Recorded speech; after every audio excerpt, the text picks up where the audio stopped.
มื้อนี้พาเข้าป่าสบายดีสบายดีมื้อนี้พาเข้าป่ามื้อนี้มาเบิ่ง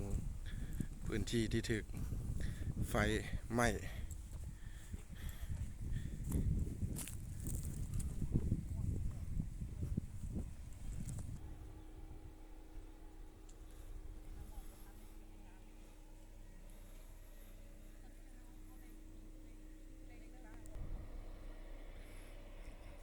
พื้นที่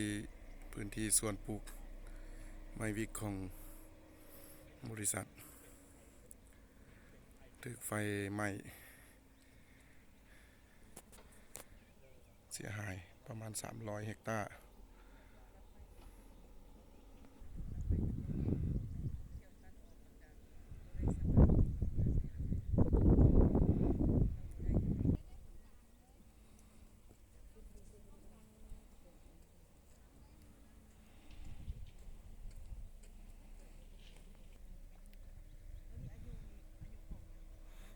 ที่เห็นอยู่เทิงโพ้นเหมือนรถกำลังตัดไม้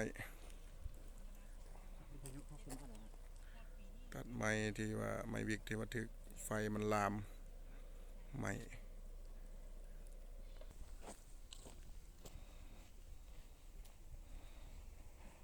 เสียหายหลาย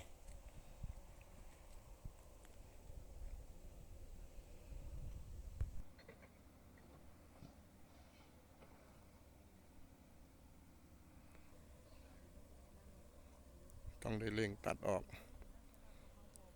ก็สิใส่ได้แล้วก็ใส่บ่ได้ไม้วิกที่ถูกตัดออกนี่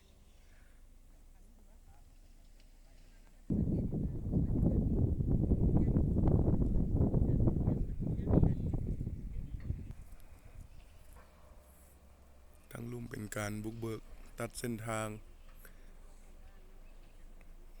เพื่อเข้าไปตัดเอาไม้อยู่สวนปลูกออกมาพื้นที่นี้อยู่เมืองหินเหิบแขวงเวียงจันทน์เด้อ